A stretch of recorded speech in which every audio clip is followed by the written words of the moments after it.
सहनावतु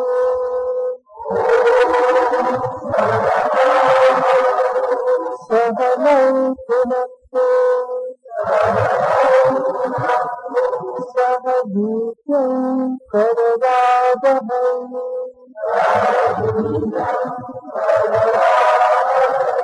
तेजस्विनावधीतमस्तु मा विद्विषावहै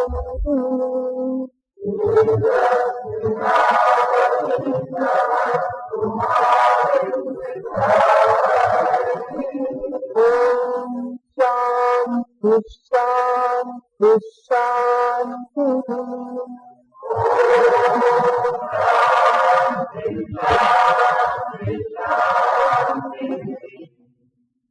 प्रातःस्मरामि संस्फुरदात्मतत्त्वम्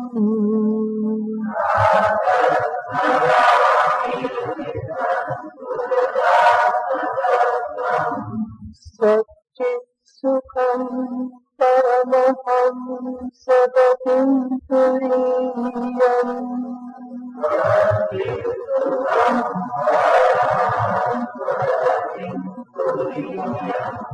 यत्स्वप्नभागवसुषुप्तमवैतु नित्यम्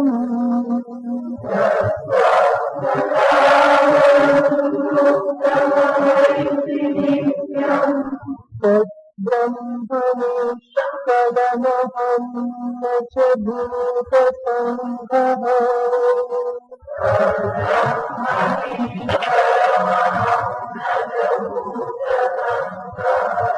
तद्ब्रह्मनिष्कलमहं न च भूतसङ्घः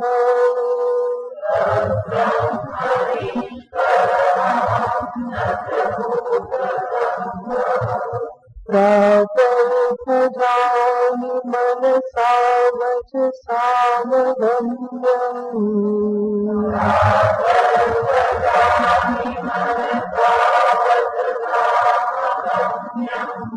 वाचो विभान्ति निखिलायदनुग्रहेण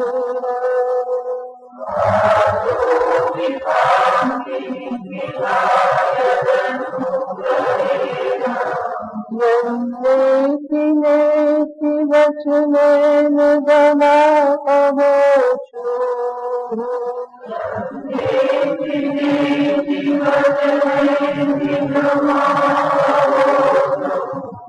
तं देवदेवमजमच्युतमाहुरग्रम्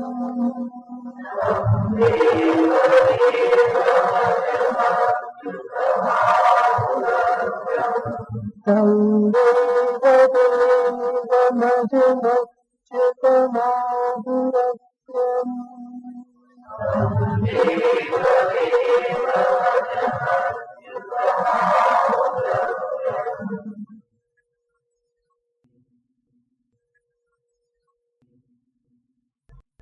तो बीजा श्लोक में प्रातः भजामी तम देवम ए परमात्मा देवનું હું પ્રાતઃકાલે ભજન કરું છું, સ્મરણ કરું છું. ભજામીનો અર્થ આપણે જોયો તો બુદ્ધિસ્થમ કરોમી, એને હું મારી બુદ્ધિ વૃત્તિમાં લાવું છું. એનો અર્થ છે કે એના વિષયની એના આકારની હું બુદ્ધિ વૃત્તિ બનાવું. આત્માકાર વૃત્તિને બનાવવા માટે હું પ્રયત્ન કરું છું. અને એના સંદર્ભમાં આપણે વિચાર કરેલો હતો કે આ જે આત્મ તત્વ કે સ્વરૂપ જે છે એ મનસા વચસા અગમ્યમ, મન વડે અગમ્ય છે, વાણી વડે પણ અગમ્ય છે. તો વચન જે પણ પ્રવૃત્ત થાય છે ત્યાં એ પદાર્થમાં કોઈને કોઈ જાતિ ગુણ ક્રિયા સંબંધ અથવા સંજ્ઞા રહેલા હોય છે, તો જ ત્યાં શબ્દની પ્રવૃત્તિ સંભવ બને. અને મન પણ ત્યાં જ જઈ શકે કે જ્યાં એની પાસે કોઈ એક આલંબન હોય, એનું આલંબન લઈ અને એ બીજામાં પ્રવેશ કરી શકે. સંપૂર્ણ નિરાલંબ સ્થિતિમાં મન પણ કોઈ વિષયમાં પ્રવેશ કરી શકતું નથી. તો એકના જ્ઞાનથી બીજાનું જ્ઞાન મન પ્રાપ્ત કરી શકે. જેમ આપણે જોયેલું હતું, વ્યાપ્તિ જ્ઞાનથી સાધ્યનું જ્ઞાન અથવા હેતુના જ્ઞાનથી સાધ્યનું જ્ઞાન પ્રાપ્ત કરી અને મન જે છે એ હેતુના જ્ઞાનથી અનુમાન કરી શકે. અહીંયા આ પ્રમાણે છે તો ત્યાં આ પ્રમાણે હશે, પરંતુ આત્માને આ પ્રમાણે મન દ્વારા એટલે કે અનુમાન પ્રમાણ દ્વારા પણ જાણી શકવો સંભવ નથી. તે પ્રત્યક્ષ પ્રમાણનો પણ વિષય નથી, અનુમાન પ્રમાણનો પણ વિષય નથી. તો એ વિષય શેનો છે? કારણ કે જે પ્રત્યક્ષ સિદ્ધ પણ ન હોય, અનુમાનથી પણ ન જેને જાણી શકાતું હોય, એ પદાર્થના સંદર્ભમાં એવી જ ધારણા ઉત્પન્ન થાય કે એવું કંઈ હશે જ નહીં. પરંતુ એનો અભાવ છે એવું તો આપણે કહી શકતા નથી. કારણ કે શાસ્ત્ર વારંવાર કહે છે કે સ્વયં પ્રકાશ છે, સ્વતઃ સિદ્ધ છે. તો એ સ્વતઃ સિદ્ધ તત્વને કઈ રીતે જાણવાનું છે? તો અહીંયા આચાર્ય કહે છે કે એને જાણવા માટે તારે તારી દ્રષ્ટિને બદલવાની છે, તારી વિચારધારાને તારે બદલવાની છે. વિચારધારા જે બહિર્મુખતાને આધારે જઈ રહેલી છે એ જ વિચારધારાને અંતર્મુખ કરવાની છે. તો જે શબ્દ સ્પર્શ રૂપ રસ ગંધને તું જગતમાંથી ગ્રહણ કરે છે, એવી જ રીતે કોઈ શબ્દ સ્પર્શ રૂપ રસ ગંધના આધારે જો તું બ્રહ્મને પ્રાપ્ત કરવા કે જાણવા માંગતો હોય તો એ ક્યારેય પણ સંભવ બનવાનું નથી. પરંતુ અહીંયા તો આ તત્વને જાણવા માટે શબ્દ સ્પર્શ રૂપ રસને જાણવાના નથી, પરંતુ જેના કારણે શબ્દ સ્પર્શ રૂપ રસ ગંધ જણાય છે એનું જે મૂળ જે છે એ મૂળ સુધી પહોંચવાનું છે. તો અહીંયા ગતિ બાહ્ય નહીં પરંતુ ગતિને અંતર કરવાની છે, અંતર્મુખ કરવાની છે. એને દર્શાવતા આચાર્ય કહ્યું, વાચો વિભાંતિ નિખિલા યદ અનુગ્रहेण. યદ અનુગ્रहेण, જેના અનુગ્રહથી આ સમસ્ત વાણી કે શબ્દો જે છે એ વિષયોને પ્રકાશિત કરે છે. તો વાણી સ્વયં બ્રહ્મને પ્રકાશિત નહીં કરે, પરંતુ જેના કારણે વાણી પ્રકાશિત થાય છે એને જ તારે બ્રહ્મ સ્વરૂપ જાણવાનું છે. તો વાચો વિભાંતિ, વિભાંતિનો અર્થ છે સ્વ વિષયે પ્રવૃત્તા ભવંતિ. શબ્દો પોતપોતાના વિષયમાં જે પ્રવૃત્ત થાય છે, એટલે કે શબ્દ પદાર્થોને જે પ્રકાશિત કરે છે એ જેના અનુગ્રહથી કરે છે, જેના કારણે પ્રકાશિત કરે છે એ જ તત્વ આ બ્રહ્મ તત્વ છે. તો અહીંયા આચાર્ય કહેવા માંગે છે જેના કારણે બોલવું સંભવ બને છે, જેના કારણે સાંભળવું સંભવ બને છે, જેના કારણે જોવું સૂંઘવું ચાખવું બધું સંભવ બને છે, એ જ તત્વ આત્મ તત્વ છે. તો તું એને ચાખી ના શકે, એને તું જોઈ ના શકે, પરંતુ જેના કારણે જોવાનું ચાખવાનું થઈ રહેલું છે એ જ તત્વને આ દેવ સ્વરૂપે બ્રહ્મ સ્વરૂપે તારે એને જાણવાનું છે. એટલા માટે અહીંયા શબ્દ વાપરે છે યદ અનુગ્रहेण, જેના અનુગ્રહથી આ બધું થાય છે. અને અહીંયા પણ જોવાનું છે કે અનુગ્રહ કોણ કરે? તો કે કાર્યને માટે એનું કારણ જ અનુગ્રાહક છે. કાર્યની સ્થિતિને અર્થે કાર્યને સિદ્ધ થવા માટે એનું જે કારણ છે એ એનો અનુગ્રાહક, અનુગ્રહ કરનાર કહેવાય. જેમ ઘડો છે, ઘડો શા માટે છે? કારણ કે માટીનો અનુગ્રહ છે. ઘરેણા છે કારણ કે સુવર્ણનો અનુગ્રહ છે, એટલા માટે ઘરેણાનું અસ્તિત્વ છે. તરંગનું અસ્તિત્વ છે કારણ કે જલનો અનુગ્રહ છે. તો કાર્યને માટે એનું કારણ હોય છે એ અનુગ્રાહક હોય છે કે જેના કારણે કાર્ય પોતે સત્તા પ્રાપ્ત કરે છે, જેના કારણે સ્થિતિ છે, જેના કારણે એ પોતે અસ્તિત્વ ધારણ કરે છે, એ એનું કારણ કહેવાય છે. એટલા માટે એવો નિયમ કહેવાય છે યત સત્વે યત સત્વમ યદભાવે યદભાવઃ તત્તસ્ય કારણમ. જે હોય તો તે હોય, જે ન હોય તો તે ન હોય, તે તેનું કારણ કહેવાય. માટી હોય તો ઘડો હોય, માટી ન હોય તો ઘડો ન હોય, માટે ઘડાનું કારણ માટી કહેવાય. યત સત્વે યત સત્વમ, જેના અસ્તિત્વથી જેનું અસ્તિત્વ છે. જેનો અભાવ થઈ જાય તો એનો અભાવ થઈ જાય. તો એવું જે તત્વ જે છે એ એનું કારણ કહેવાય. યત સત્વે યત સત્વમ યદભાવે યદભાવઃ તત્તસ્ય કારણમ. અને આપણે વ્યવહારમાં જેનો કારણતયા નિશ્ચય કરીએ છીએ એ કારણનો પણ અનુગ્રાહક ફરી પાછું બીજું કોઈ કારણ હોય છે. અને એવી રીતે જોતા જઈએ તો અંતિમ અનુગ્રાહક કારણ છે ચૈતન્ય માત્ર.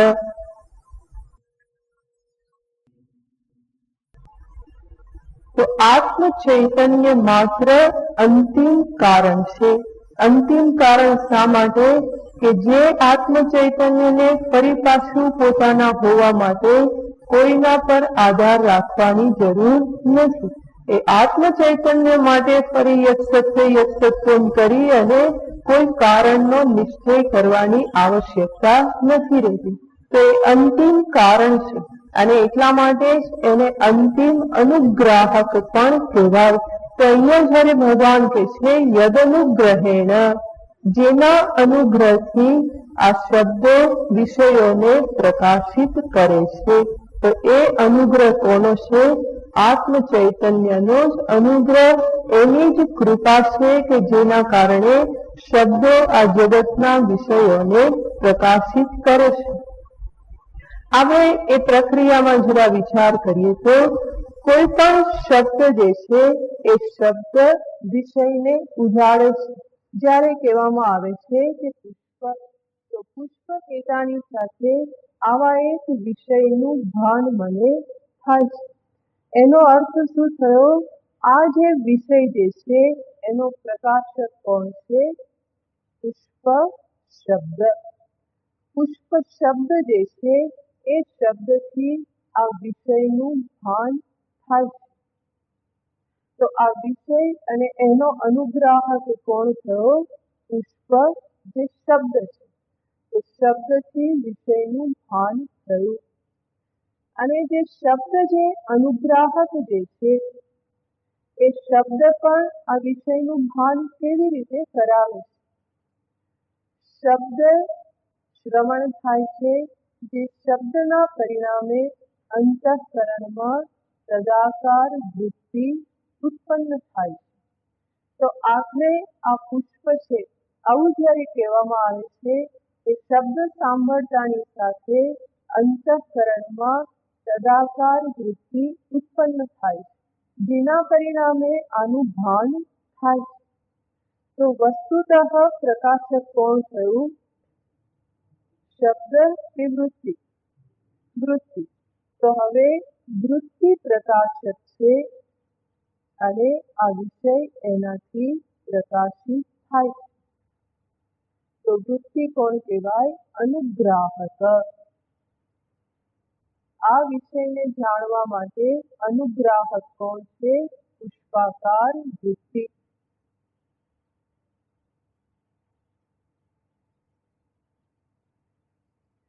અને વૃત્તિ પણ આ વિષયને કેવી રીતે પ્રકાશિત કરે છે?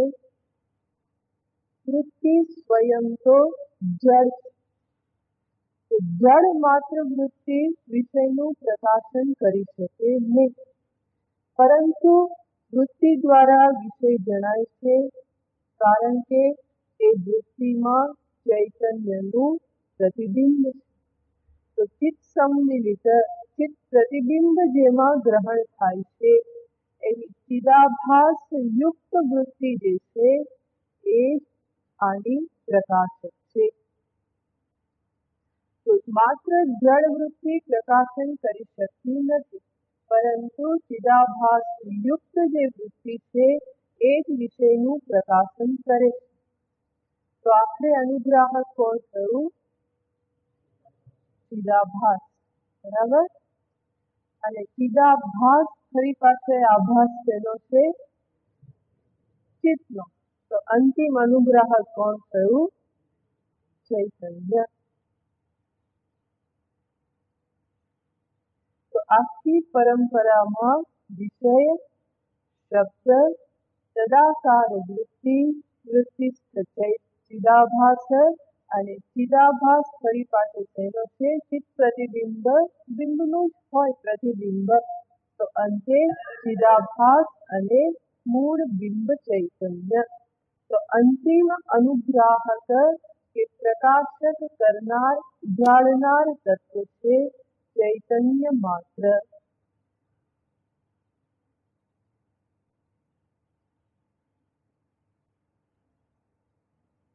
અને આવું પ્રત્યેક ઇન્દ્રિયના સંદર્ભમાં શબ્દ દ્વારા થાય કે ચક્ષુ દ્વારા થાય, પ્રત્યેક ઇન્દ્રિયના સંદર્ભમાં અંતિમ અનુગ્રાહક આત્મ ચૈતન્ય જ માત્ર છે.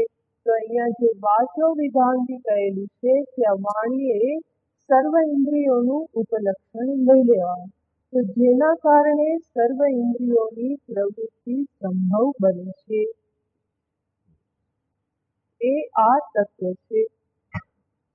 તો તરત જ પ્રશ્ન થાય કે જો શબ્દ આત્મ તત્વને પ્રકાશિત નથી કરતો તો પછી સમસ્ત શાસ્ત્ર તો કેવા છે? શબ્દરૂપ જ છે, શબ્દાત્મક જ છે. તો એ શાસ્ત્રના શબ્દો કઈ રીતે આત્મ તત્વને પ્રતિપાદિત કરે છે? તો એને આચાર્ય કહે છે યન્નેતિ નેતિ વચનૈહિ નિગમાહ અગોચુઃ. નિગમાહ એટલે શાસ્ત્ર. શાસ્ત્રો જે છે, નિગમાહ શબ્દનો અર્થ થાય છે નિતરામ આત્મતત્વમ ગમયતિ.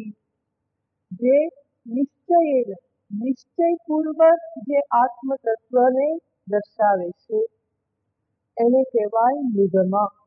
નિગમઃ બહુવચન નિગમાહ. નિતરામ નિશ્ચયેન આત્મતત્વમ ગમયતિ ઇતિ નિગમઃ.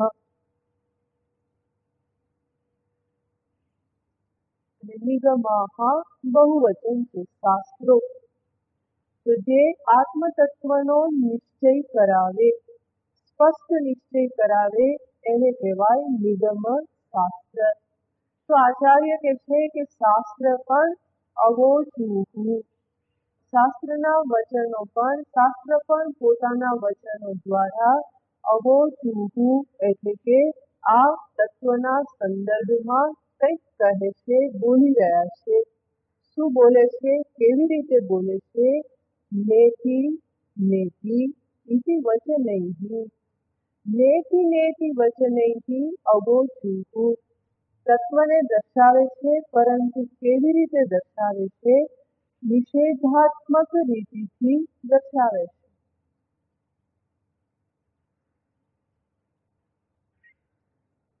આપણે પહેલા પણ વિચાર કરેલો છે કે કઈ રીતે દર્શાવે છે. અતદ્ધર્માધ્યારોપણ નિવર્તકત્વેન શાસ્ત્રસ્ય અંત્યમ પ્રામાણ્યમ. શાસ્ત્રનું પ્રામાણ્ય પણ કઈ રીતે છે? અતદ્ધર્મ નિવર્તકત્વેન. તત્ શબ્દનો અર્થ છે બ્રહ્મ.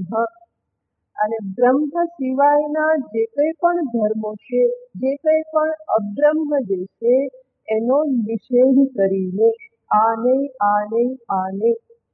શરીર બ્રહ્મ નથી, ઇન્દ્રિય બ્રહ્મ નથી, જગત બ્રહ્મ નથી, આ નથી નથી નથી નથી કહી અને શાસ્ત્ર તત્વનો નિર્દેશ માત્ર કરે છે.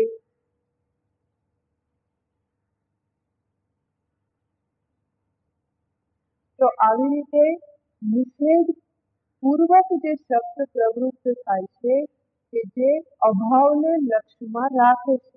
જેમ કે એ જે તત્વ જે છે એમાં શરીરનો અભાવ છે, ઇન્દ્રિયનો અભાવ છે, પ્રાણનો અભાવ છે, જગતનો અભાવ છે, માયાનો અભાવ છે.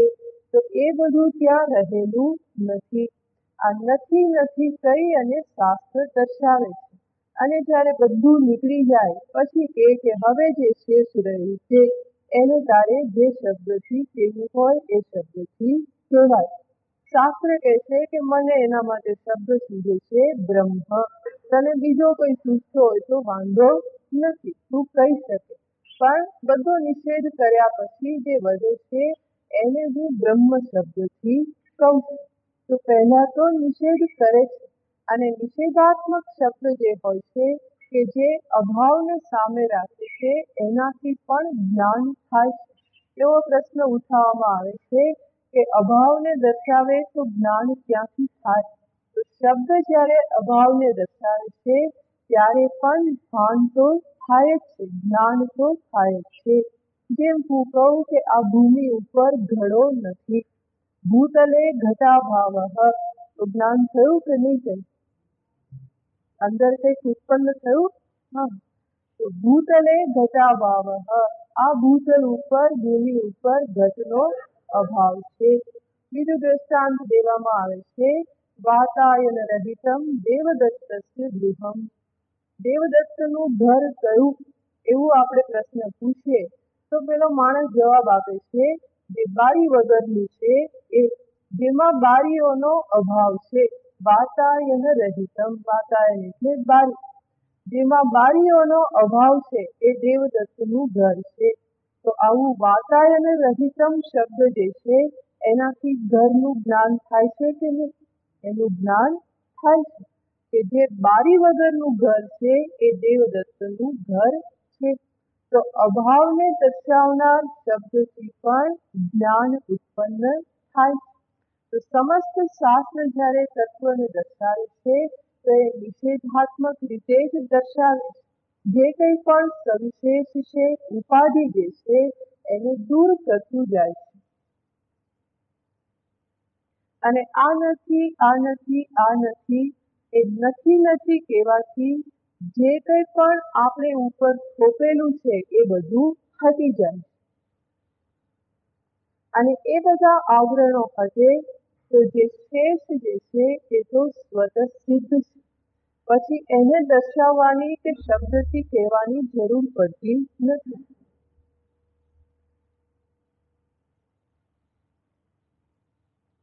જેમ આપણે કહીએ કે 3 વ્યક્તિ ઉભેલી હોય અને એમાં આપણે પ્રશ્ન પૂછીએ કે આમાં રમેશ કોણ? તો આપણે એને કહીએ કે આ છગન રમેશ નથી, આ મગન રમેશ નથી. તો પછી વચ્ચે વધ્યો એ રમેશ છે. તો છગન એ નથી, મગન નથી, આજુબાજુના નથી, તો વચ્ચે ઉભેલો છે કોણ છે? રમેશ છે. તો જે એ નથી એનો નિષેધ કરી દેવામાં આવે તો અંતે જે શેષ વધે છે એ જ એ તત્વ છે. તો એને અહીંયા આચાર્ય પૂછે, યન્નેતિ નેતિ વચનેતિ નિગમાહ અવોચુઃ. નિગમાહ શાસ્ત્રાણિ, શાસ્ત્ર આ પ્રમાણે કહે છે. મહિમ્ન સૂત્રમાં પણ આવી ગયેલું છે, અસદ્યાવૃત્યાયમ ચકિતમભિધત્તે શ્રુતિરપી. અતત તત શબ્દનો અર્થ બ્રહ્મ, અને અતત જે બ્રહ્મ નથી એની વ્યાવૃત્તિ કરી દે છે શાસ્ત્ર. અને વ્યાવૃત્તિ કર્યા પછી શાસ્ત્ર પણ ચકિત થઈ જાય છે, સ્તંભિત થઈ જાય છે. પછી એ પોતે પણ એનું વર્ણન કરતા નથી, કારણ કે અંતે તો શબ્દ પણ ત્યાંથી પાછો આવે છે. તે માત્ર નિર્દેશ કરે છે, લક્ષિત માત્ર કરે છે. સીધે સીધું કહીએ કે આ પુષ્પ છે એવી રીતે શાસ્ત્ર દર્શાવી ન શકે કે આ બ્રહ્મ છે, પરંતુ એને માત્ર લક્ષિત કરી શકે છે. ઉપાધિનો આધાર લઈને કે પછી વિશેષોનો આધાર લઈ અને એને એ લક્ષિત કરે છે. વિશેષોને નિષેધ કરીને, એને દૂર કરીને કે આ એ નથી એ પ્રમાણે કહી અને એને લક્ષિત કરે છે.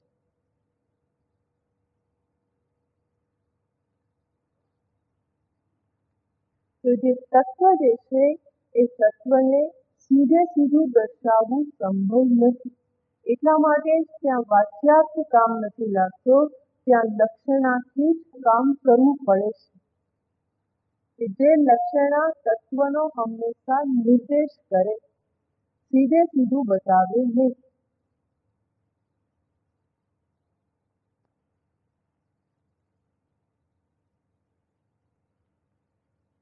શાસ્ત્ર શું કરે છે? જે એ નથી એના પરથી આપણી દ્રષ્ટિ માત્ર હટાવે છે, અને ત્યાંથી દ્રષ્ટિ હટાવે તો અંતે ક્યાં પહોંચવાની? જે એ છે ત્યાં દ્રષ્ટિ રહેવાની. તો જે નથી ત્યાંથી માત્ર હટાવવાનું કાર્ય એ કરે છે. એટલું હટાવી દીધું તો અંતે તો પછી જે છે ત્યાં જ દ્રષ્ટિ રહેવાની છે. તો નામરૂપ પરથી દ્રષ્ટિ હટાવવાનું કાર્ય કરે તો અંતે દ્રષ્ટિ ક્યાં રહેવાની છે? અસ્થિ ભાતિ પ્રિય ઉપર જ દ્રષ્ટિ રહેશે.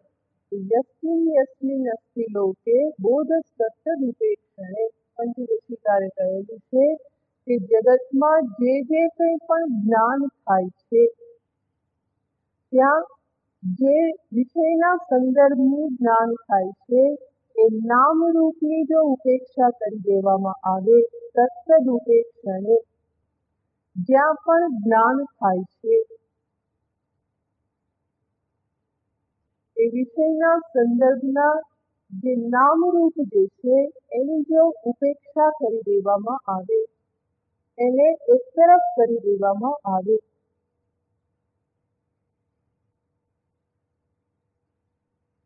નામરૂપને હટાવી દેવામાં આવે તો શેષ શું રહેશે?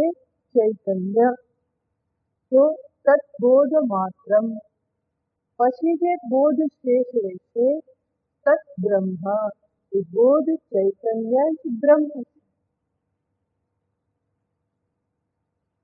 તો જ્યારે કહેવામાં આવે છે કે આ પુષ્પ છે તો આ પુષ્પનું ભાન થયું, પણ આ પુષ્પના નામ અને રૂપને એક તરફ કરી દેવામાં આવે તો અંતે છે શું રહ્યું છે? આ છે અને છે એનું ભાન. તો પુષ્પ હટી જાય, એનું રૂપ નામ બધું હટી જાય તો રહેશે અસ્તિત્વ, સ્ફૂર્તિ, સત્તા અને સ્ફૂર્તિ માત્ર. તો એ જે તત્વ જે છે એ જ બ્રહ્મ છે. તદ બ્રહ્મ ઇત્યેવમ નિશ્ચય. આ રીતનો જે નિશ્ચય છે એ જ બ્રહ્મ નિશ્ચય છે. નિશ્ચય જે કંઈ પણ ભાન થાય છે ત્યાંથી નામ રૂપને હટાવતા જે શેષ રહેશે બોધ માત્ર, ચૈતન્ય માત્ર, એ જ બ્રહ્મ છે. તો બ્રહ્મને જાણવા માટે બીજે ક્યાંય જવાની જરૂર નથી. જે શબ્દ પ્રવૃત્ત થાય છે, જે રૂપનું દર્શન થાય છે, જે ગંધનું ભાન થાય છે, ત્યાંથી નામરૂપ પરથી દ્રષ્ટિને હટાવી લેવામાં આવે તો આ બ્રહ્મ તો પ્રતિબોધ વિદિતમ મતમ. પ્રત્યેક બોધથી એનો જ બોધ છે. હકીકતમાં જે જ્ઞાન થાય છે જગતમાં એ શેનું જ્ઞાન થાય છે? જે કંઈ પણ જ્ઞાન થાય છે તો જ્ઞાનનો વિષય તો તત્વ જ બને છે. ચૈતન્ય જ જ્ઞાનનો વિષય બને છે. ભાનનું જ ભાન થાય છે. અને છતાં પણ દોડાદોડી શેના માટે છે? એ જ આત્મજ્ઞાનની પ્રાપ્તિને અર્થે. તો વસ્તુતઃ પ્રાપ્તિ ભાન જે થાય છે એ ચૈતન્યનું જ ભાન થાય છે. પ્રત્યેક વિષયનો બોધ જે છે એ કોની સત્તાને જાહેર કરે છે? કોની સિદ્ધિ કરે છે? ચૈતન્યની જ સિદ્ધિ કરે છે. કારણ કે જો ચૈતન્ય અનુગ્રાહક ન હોય તો કોઈ બોધ પ્રાપ્ત થઈ શકવાનો નથી. ચૈતન્ય ન હોય તો આ પુષ્પ છે એવું જ્ઞાન થાય, એવું જ્ઞાન થઈ શકે નહીં. ચૈતન્ય ન હોય તો અહીંથી આ પુષ્પ છે એવું વાક્ય બોલાય નહીં. ત્યાં આવું વાક્ય સાંભળી શકાય નહીં, અને સાંભળ્યા પછી ડોકું હલાવી શકાય નહીં. તો આ બધું જે થાય છે એ તેના કારણે ચૈતન્યના કારણે. તો અહીંયાથી વાક્ય બોલાય છે એ કોની સિદ્ધિ કરે છે?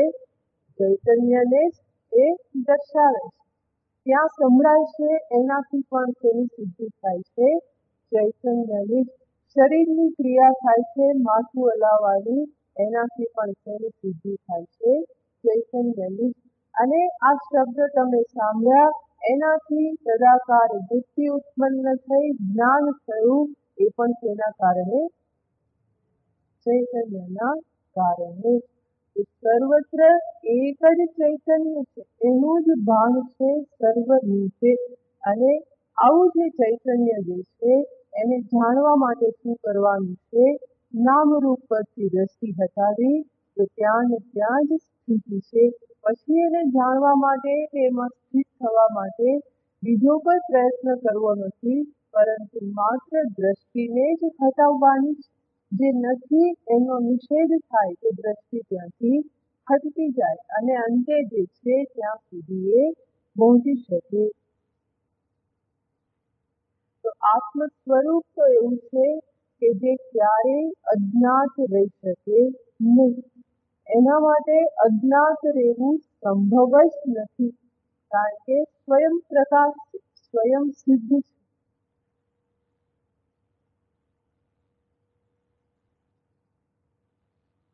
અને એટલા માટે હું આત્માને જાણતો નથી, આ વાક્ય છે એ પણ કેવું છે?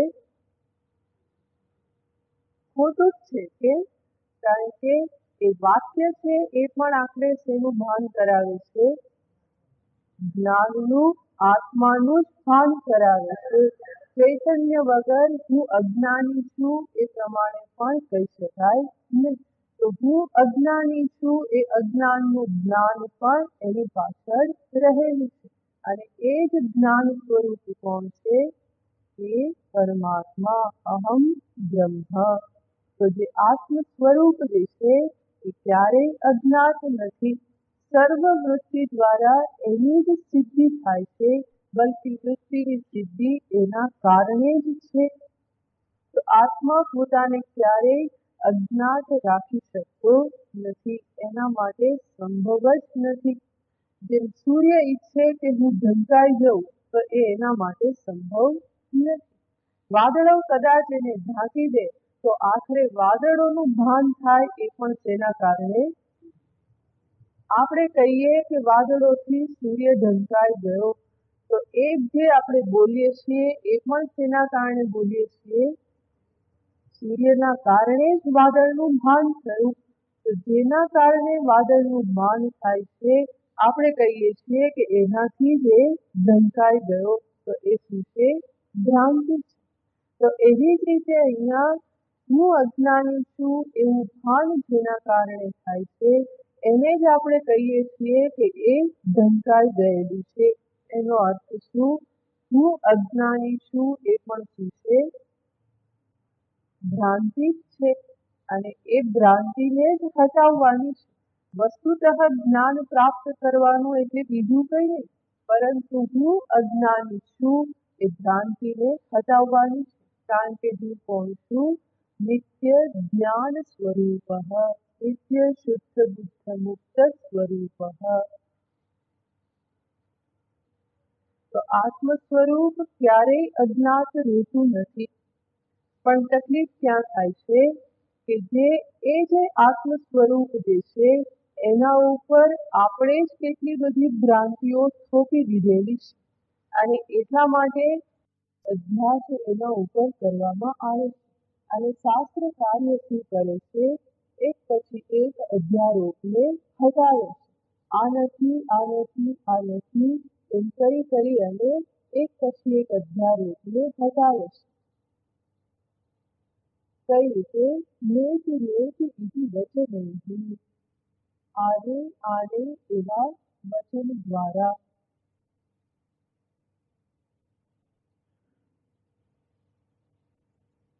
એટલા માટે સુરેશ્વરાચાર્યની કોઈ જગ્યાએ કહે છે કે આત્માનું દર્શન કરવું કે આત્માની ઉપાસના કરવી એટલે શું છે?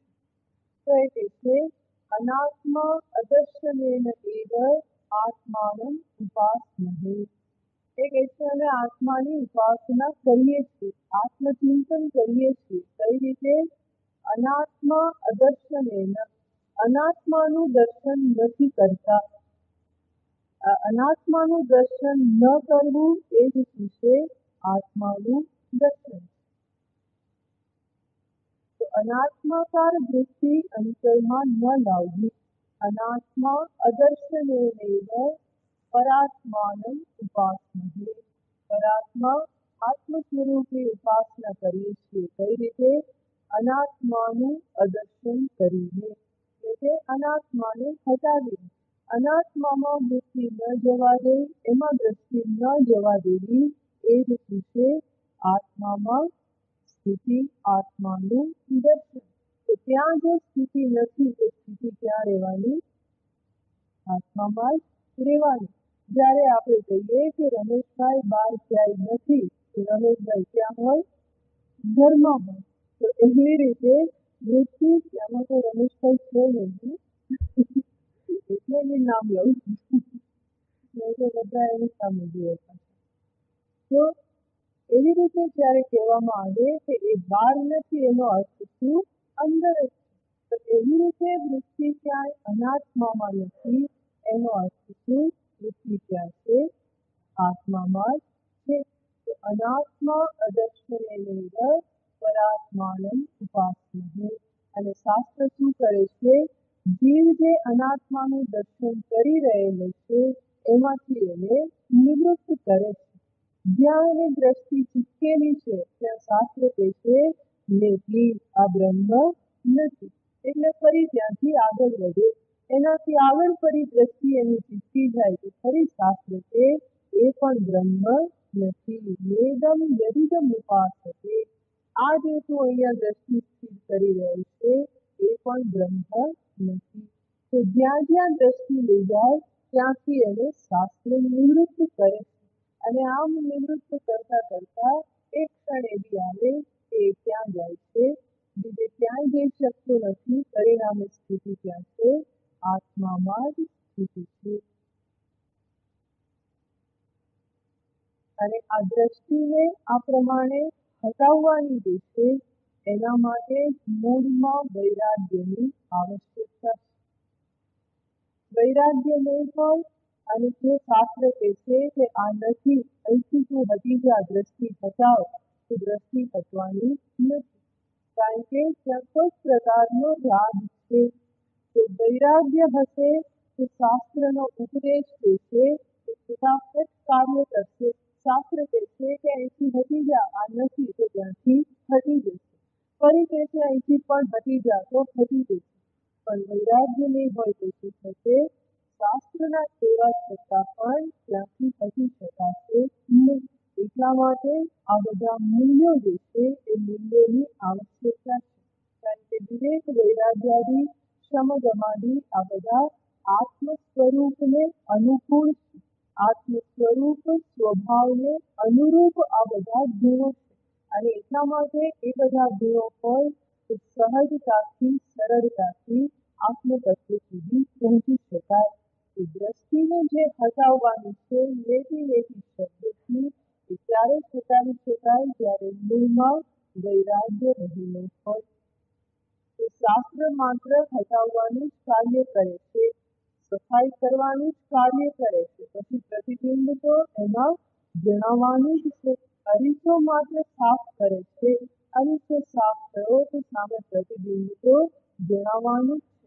તો નેતિ નેતિ વચનૈથી નિગમાઃ અવોચુઃ.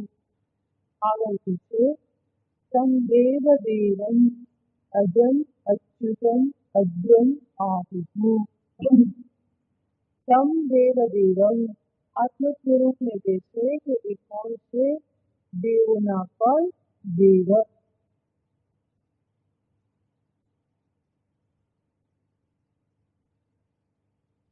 દેવ શબ્દનો અર્થ થાય છે દ્યોતનાત્મકત્વાત દેવઃ. જે પ્રકાશ સ્વરૂપ એને કહેવાય દેવ. જે બીજાને ઉજાડી શકે, બીજાને પ્રકાશિત કરી શકે, તો એને કહેવાય છે દેવ.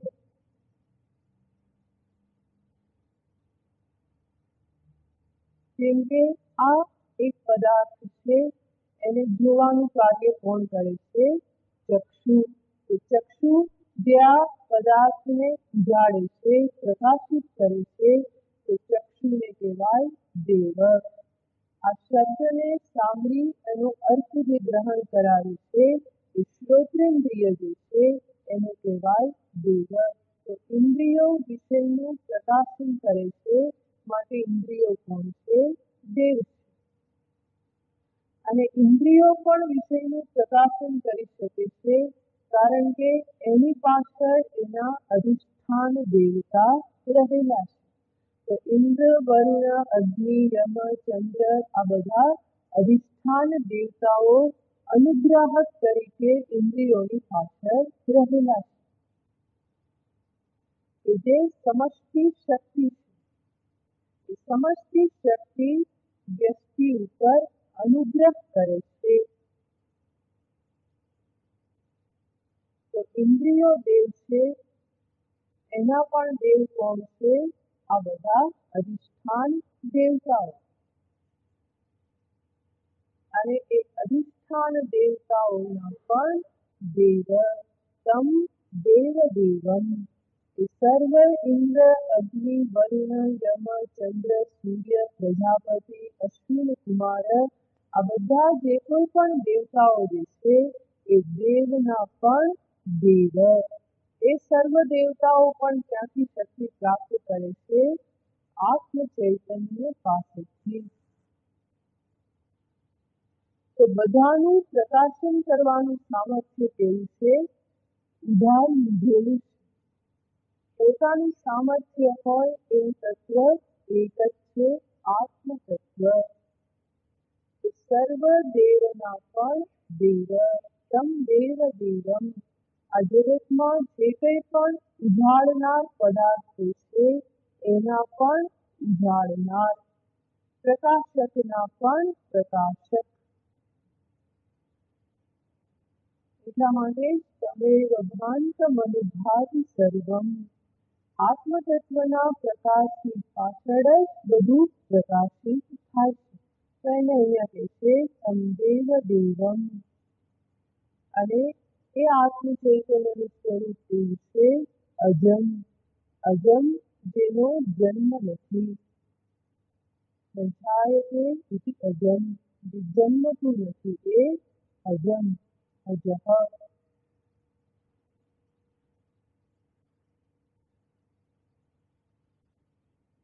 અને પ્રથમ વિકાર ન હોય તો પછી બાકીના વિકારોને કોઈ પ્રશ્ન રહેતો નથી.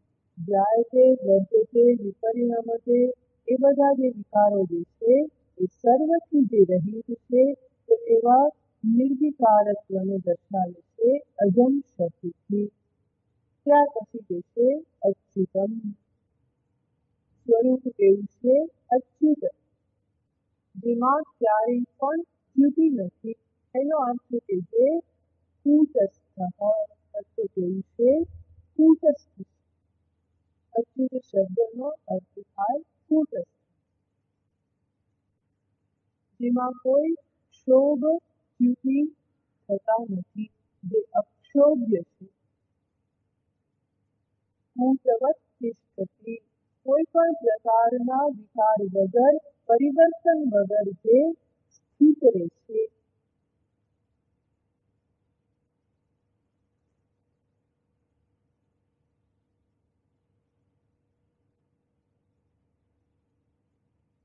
અને આવું જે તત્વ છે એને અદ્યમ આહુહુ. આહુહુ એટલે એ લોકો કહે છે, ઘણા લોકો બ્રહ્મવિદઃ. બ્રહ્મને જાણનાર લોકો એને શું કહે છે? અદ્યમ. અદ્યમ શબ્દનો અર્થ થાય જે સર્વથી પહેલા છે, સર્વની પૂર્વે છે, જે સર્વશ્રેષ્ઠ છે. સદૈવ સૌમ્ય ઇદમગ્ર આસીત. તો સૌની પૂર્વે કોણ છે? સત્તત્વ. એ જ સત્તત્વ આત્મતત્વ કેવું છે? આ બ્રહ્માંડમાં સૌથી અગ્ર છે, સૌથી પહેલા છે. અને જે પહેલા હોય એ કેવું હોય? શ્રેષ્ઠ. જ્યેષ્ઠ, શ્રેષ્ઠ એ તત્વ આ સૃષ્ટિની આદિમાં છે, એ બીજ છે આ સૃષ્ટિને માટે. તો તદેવ અદ્યમ આહુતુ, એ જ તત્વને આ બ્રહ્મવિદ લોકો જે છે, બ્રહ્મવિદ શબ્દ અધ્યાહાર કરવા શ્લોકમાં નથી. આહુતુ એ લોકો કહે છે, એ લોકો એટલે કોણ? બ્રહ્મવિદ. બ્રહ્મવેત્તા પુરુષો, મહાપુરુષો જે છે, એને અજમ અચ્યુતમ અદ્યમ આહુતુ, એને આ પ્રમાણે એ લોકો છે. પ્રાતર્નમામિ તમસઃ પરમર્થગર્ણમ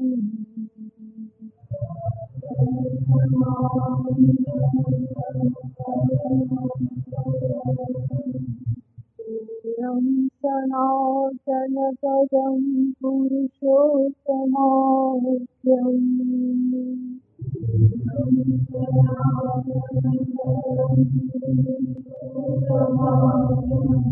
યસ્મિન્નિદં જગદશેષમશેષમૂર્ધૌ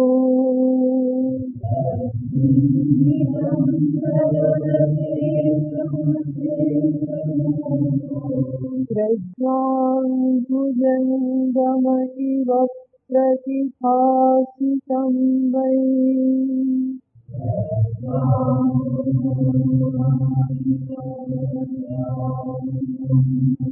પ્રજ્ઞાભુજંગમ ઇવ પ્રતિભાસિतं વૈ.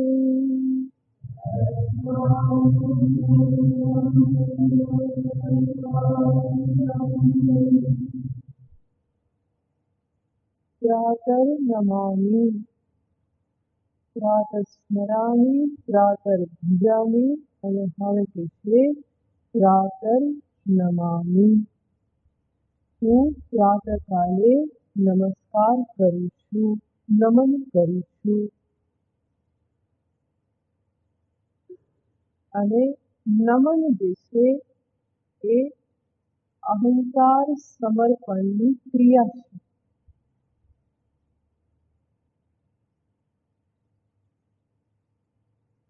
અહંકાર સમર્પણની ક્રિયા છે નમસ્કાર. તો આ જે તત્વનું સ્મરણ કર્યું, એ જ તત્વનું ચિંતન કર્યું. કયું તત્વ? જે અપરિચ્છિન્ન છે, જે સર્વવ્યાપક છે, જે જગતનું અધિષ્ઠાન છે.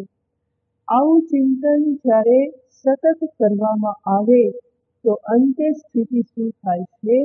વ્યક્તિનો પરિચ્છિન્ન અહમ જે છે, એ પરિચ્છિન્ન અહમ વિલીન થઈ જાય છે. તો આ સ્તોત્રનું સતત ચિંતન, મનન, નિધિધ્યાસન, એનું આલંબન લઈ અને કરવાથી અંતે એવી વૃત્તિ પ્રાપ્ત થાય છે કે જ્યાં પરિચ્છિન્નત્વ ઓગળી જાય છે. તો એ નમસ્કાર જે છે એ પરિચ્છિન્ન અહંકારનું સમર્પણ, એનું વિલીનીકરણ જે થાય છે એનું સૂચન કરે છે. જે દર્શાવે છે કે હવે તત્વથી ભિન્ન એવું કોઈ અલગ વ્યક્તિત્વ રહેલું નથી. તો નમનથી જે અહંકાર સમર્પિત થાય છે, જેના પરિણામે સંપૂર્ણ અભેદની સિદ્ધિ છે.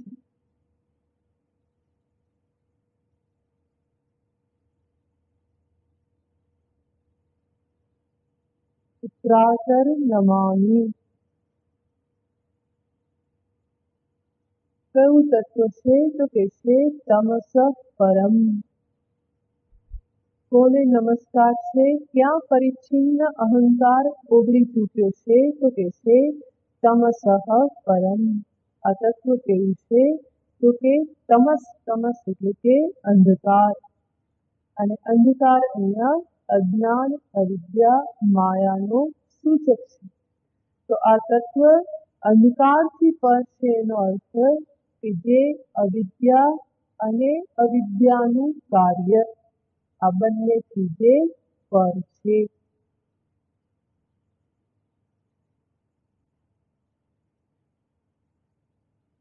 તો અવિદ્યા તમસ પ્રધાન છે અને એ જ અવિદ્યાનું કાર્ય છે.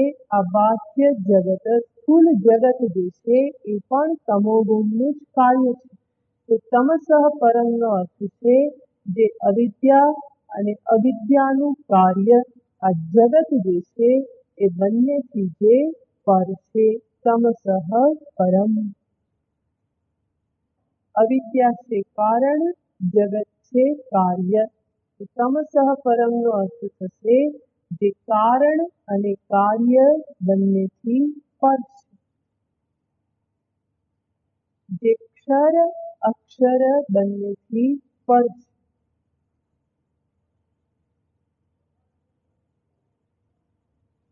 અને એવું એ જે તત્વ છે એ કેવું છે તો કે છે અર્કવર્ણમ. અર્ક શબ્દનો અર્થ થાય છે સૂર્ય અને અર્કવર્ણમનો અર્થ છે જે સૂર્ય સમાન પ્રકાશિત, પ્રકાશ સ્વરૂપ છે. તમસઃ પરમ અર્કવર્ણમ આદિત્ય વર્ણમ. તો જેવી રીતે સૂર્ય સ્વયં પ્રકાશ છે, એને પ્રકાશિત થવા માટે બીજા પર આધાર રાખવો પડતો નથી. એવી જ રીતે આત્મ સ્વરૂપ જે છે એ સ્વયં પ્રકાશ છે, એને પણ પ્રકાશિત થવા માટે બીજા પર આધાર રાખવો પડતો નથી. અહમસ્મિ સદા ભામિ. હું કોણ છું? હું છું અને સદા ભામિ. હું જે છું એનું ભાન હંમેશા છે.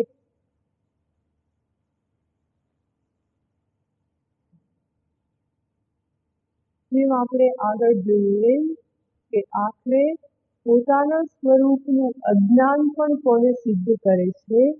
જ્ઞાન સ્વરૂપ આત્માને જ સિદ્ધ કરે છે. તો હું જે છું એ હું છું એના ભાનનો અભાવ ક્યારેય થતો નથી. હું સ્વયં પ્રકાશ છું અને નિત્ય સ્વયં પ્રકાશ છું. તો અર્કવર્ણમ. ત્યાર પછી કહે છે કે એ તત્વ કેવું છે? પૂર્ણમ. પૂર્ણમ શબ્દનો અર્થ છે જે દેશ કાલ વસ્તુ પરિચ્છેદ રહિત. દેશ કાલ વસ્તુ પરિચ્છેદ રહિત જે છે એ પૂર્ણ.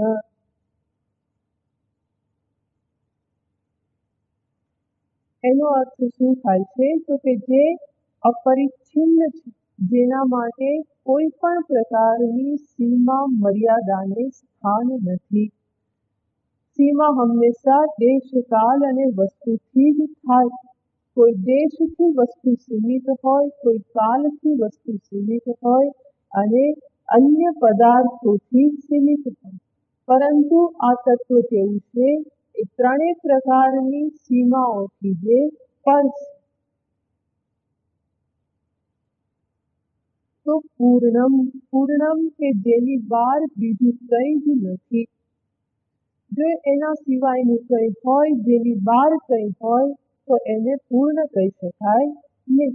કારણ કે જે એની બહાર છે એનાથી તો એ ઓછું થઈ ગયું, તો એટલું તો અધૂરું અપૂર્ણ થઈ ગયું. તો પૂર્ણ શબ્દનો અર્થ કે જેની બહાર બીજું કંઈ જ નથી.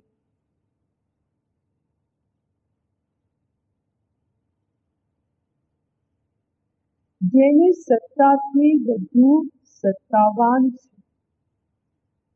જેની સ્ફૂર્તિથી બધું ચેતનવંતું બને છે અને જેના આનંદ સ્વરૂપથી બધું જ સુખ સ્વરૂપ જણાય છે.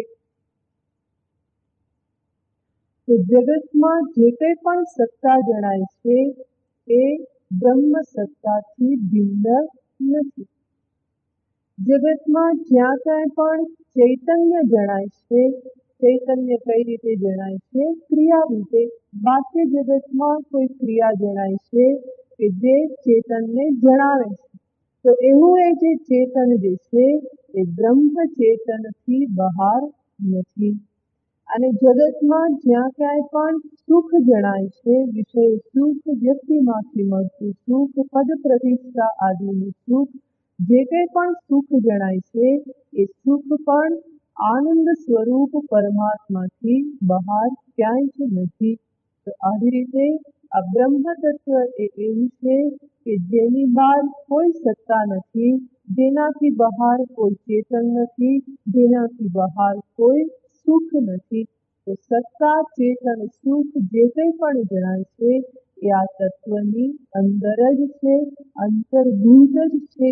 તો આવું આ જે તત્વ છે એને કહેવાય પૂર્ણમ. આગળ છે સનાતન પદમ. આ તત્વ કેવું છે? સનાતન, કાળની મર્યાદાથી રહિત છે.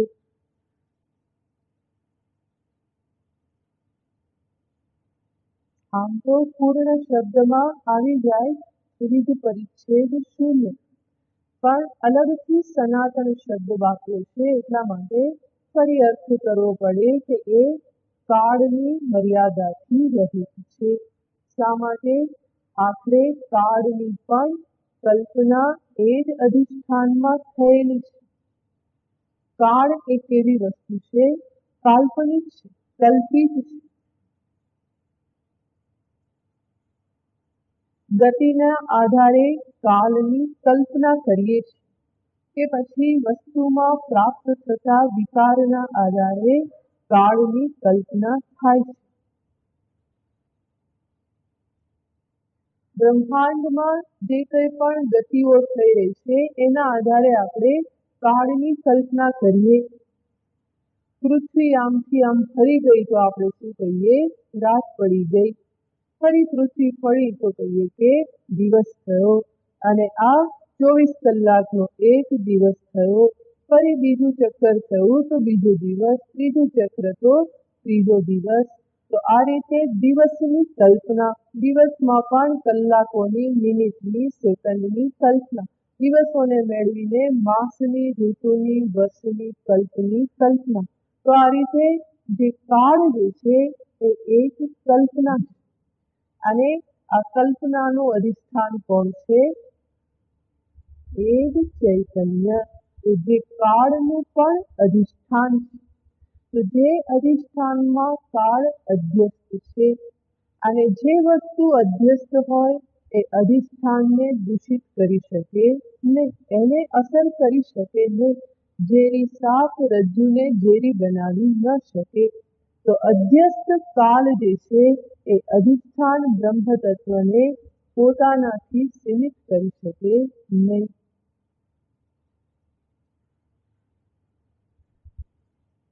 અને એટલા માટે સનાતનમ.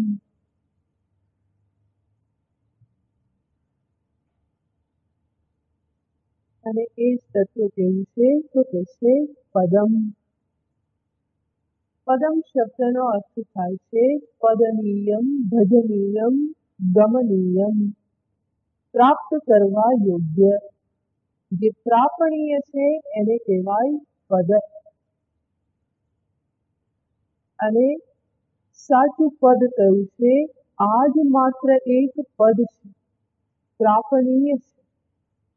બાકી તો મંત્રી પદ કે વડાપ્રધાન પદ એ બધા પદ તો કેવા છે? ત્યાજ્ય જ છે, ત્યારે પ્રાપ્ત કરવા યોગ્ય નથી. માત્ર એમાં પ્રાપણીયત્વનો ભ્રમ માત્ર થાય છે. જેને પ્રાપ્ત થયું હોય એને જ ખબર પડે એટલો શાંતિથી જીવી શકે. અને ફરી પાછું એમાં અટવાય કે અશાંતિ મળે કોઈ છોડી શકે નહીં. તો પેલા કૂતરો હાડકું ચાવે એના જેવું છે. ન ત્યાં શાંતિ મળે, ન ચેન મળે, અને છતાં પણ પછી એને છોડવાની ઈચ્છા નથી થતી. તો વસ્તુતઃ એ પદ નથી. પદ કયું છે? આ આત્મ તત્વ એ જ વાસ્તવિક પદ છે. પદનિયમ ગમનીય છે, પ્રાપણીય છે. શા માટે? તો કે મોક્ષ પુરુષાર્થના હેતુભૂત છે. આત્મ તત્વનું જ્ઞાન, એની જે પ્રાપ્તિ જે છે એ શું છે? મોક્ષ પુરુષાર્થની સિદ્ધિ કરાવનાર છે. બીજા બધા જ પદ છે ધર્મ, અર્થ, કામની અંતર્ગત છે. જ્યારે આ આત્મ તત્વ જે છે એ મોક્ષને માટે હેતુ છે. એટલા માટે ભગવાન ભાષ્યકારે ત્યાં કહે છે કે પુરુષાર્થ હેતુતયા અન્વેષ્ટવ્યમ પદમ. આ પદ છે એ શું છે તો કે અન્વેષ્ટવ્યમ, એનું જ અન્વેષણ વિશ્લેષણ, એની જ પ્રાપ્તિ કરવા યોગ્ય છે. શા માટે? પુરુષાર્થ હેતુતયા, મોક્ષ પુરુષાર્થનો હેતુ હોવાથી આ આત્મ તત્વ જ અંતે પ્રાપણીય છે, અન્વેષ્ટવ્ય છે, એની જ શોધ કરવા જેવી છે. એ જ વસ્તુતઃ પદ છે. અન્ય કોઈ પદ આ જીવનમાં પ્રાપણીય નથી. સનાતન પદમ પુરુષોત્તમાખ્યમ. એને કયા શબ્દથી કહેવાય છે આ પદને? તો કે છે જેને પુરુષોત્તમ શબ્દથી કહેવામાં આવે છે.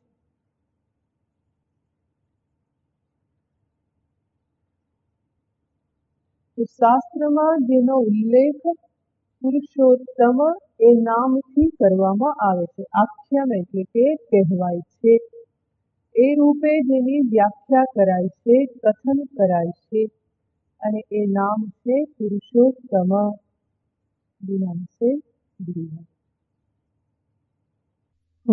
સર્વે ભવन्तु સુખિનઃ, સર્વે સन्तु નિરામયાઃ, સર્વે ભદ્રાણિ પશ્યन्तુ, મા કશ્ચિत् દુઃખભાગ્ ભવેत्.